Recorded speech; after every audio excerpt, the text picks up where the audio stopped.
Hey guys, what's going on? John here from What's Spinning, here tonight to chat about this new Childish Gambino album, 3:15:20. Childish Gambino, aka Donald Glover, actor, comedian, musician, writer, you know the guy, he's everywhere. But his rap career, for me, has never really clicked, at least not the way that I think he probably wants. His 2011 debut album, Camp, I personally wanted to like, mostly because I thought he had a lot of talent. I thought that his wordplay was great and his flow was really strong. But something about this album annoyed me to no extent. Between the themes that were a little bit obnoxious and the way that the fans were non-stop talking about this album and hyping it up like it was the second coming of Tupac, honestly, I didn't see it. And then as soon as Camp died down, all of his fans started hyping up because of the internet. And to this day, I don't get it. Sure, all jokes aside, no kidding, World Star, 2005, Sweatpants, those are all great tunes. I get the hype. The rest of this album is a snore fest, one that is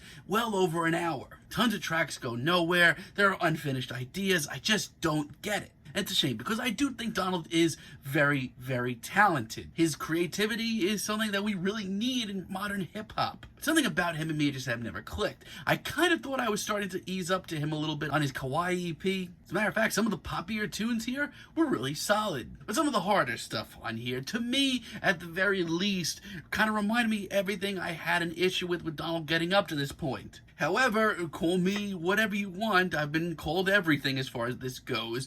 I really loved his foray into funk and soul on Awaken My Love. The cheesy bars and the awkward personality and themes were gone in a heartbeat. And in his place, Gambino for 50 minutes seemed like an absolute titan of psychedelic soul and someone who was influenced by rock and R&B and funk and all these genres. It was majestic and wonderful to hear. That being said, as well as the singles that he's dropped the last year or so, have actually got me really excited to hear another Gambino project. Let's chat about this new album. Let's just start off by saying this. A lot of this album, a good chunk of it is the exciting direction that I really hoped Gambino would take on a new album. Take, for example, Algorhythm. I love how this beat is just so bulky, practically industrial sounding. And Gambino's vocals here, let me tell you, they are something, man. I mean, if you've seen Atlanta, this guy's a knack for the weird, and that's what he's showing off here, and I love it. Not only that, but it really does make me appreciate his sung chorus even more when it rolls around. It's groovy, it's pretty far out, and some of the production choices are legitimately exciting. This isn't really what I was expecting to hear, but this is pretty great. I have a lot of great things to say about Time as well. It's tracks like this that make me think, hey, he's taking a lot of risks, and I appreciate that. This track could have very easily been a clunky, awkward mess. But I actually really dig this track a lot. It's pretty funky, and I do like a lot of the vocal effects that Gambino uses. It mixes things up, it makes things a little bit less stiff, and miraculously, and I do mean miraculously, it's not cheesy. And Ariana Grande's feature here is absolutely wonderful. Moments like this that I look at Gambino and I think of his ambitious ideas and see them coming together, and this excites me. 1910 is pretty fresh as well. A lot of funkier moments on this album are actually pretty well done. And I love the amount of swagger on this track. Now, I will say this, the production on this track, and a lot of tracks here, I have to say, did he produce this on a laptop? Because it kind of sounds like that. Now, for now, it kind of has an odd charm to it, but more of this I could see becoming very annoying. But for now, 1910, one of the smoothest tracks here, really great. I also really love the sunny vibes of 3531. I mean, sure, we're in pop rap territory, which is a very thin line to be on. But I would much rather listen to this than some of his other attempts at reigniting fads from 10 years ago that just sound dated, which he does on other tracks here, let me tell you. But for now, this track is smooth. It's just a really good feeling track. It's not fancy, but for the weird-ass album that we're in, it's just really refreshing to hear a track like this, and especially one that comes off so well. Even the beat switch up and the harsher production in the second half comes off pretty classy. Oh boy, but let me tell you, there's a lot of weird shit on this album, man. A lot of moments where I just kind of take the headphones off, and I ask myself, does Gambino really think that he can just pull off anything that he comes up with? The answer is pretty self-evident right from this album's intro, Zero. No, he can't. The production here is pretty cool. I'll be honest, and hearing that and the beat rolling got me pretty psyched to hear the rest of this album. But I don't know, I really kind of wish it went a lot further. This is a pretty uneventful intro. 1238, literally word for word, is a track that I've never been into from Childish Gambino.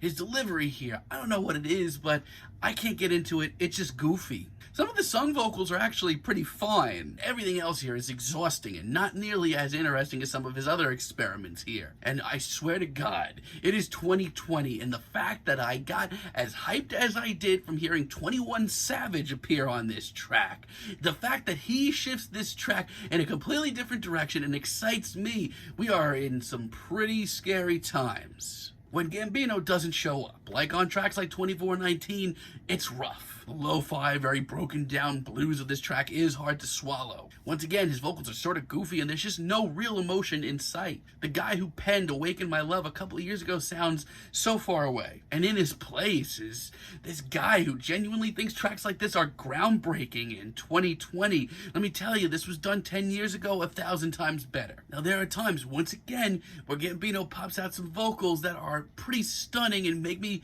really sad that we've come to this. But for an 8-minute track, this is bad.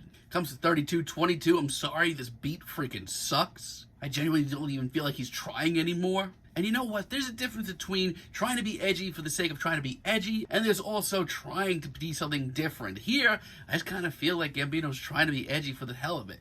This has no direction. And once again, if I heard this 10 years ago, I would have thought like Gambino was trying to play catch up. This album overall is just a real mixed bag. The finale of the album is just as much of a toss-up. With 39:28, I feel like I should be more into this. I actually like some of his lyrical themes quite a bit here. Not to mention his overlaying vocals are great. But after all the weird experiments that go nowhere, the last thing I want to hear right now is Childish Gambino doing a damn a cappella track with the only semblance of any instrumental is a couple of piano notes here and there. I know I'm being very picky, but personally, not into it. 42:26, aka Feels Like Summer, actually has grown on me quite a bit. It's the farthest thing from edgy, and it is very, very sunny. But man, after some of the shit that I just had to sit through, this track just puts a big smile on my face, and it's nice to drift away for a few minutes. Grooves are really nice, and these are easily his best vocals here. I don't know where he's been hiding these. It's just a really feel-good track that brightens up this very tough listen. 47:48 kind of just plops around and doesn't really ever sound very good. And you know what? Once again, lyrically, I don't hate this. But we're in a place right now where Gambino sounds pretty bored, except for the last 2 minutes when he's doing the thing with his kid. That's kind of cute. Outside of that, progression, no, none of that in sight. The groovy drums are fine. The rest of the instrumental is okay. I just don't have much to say about this. I wish I had more. And 53:49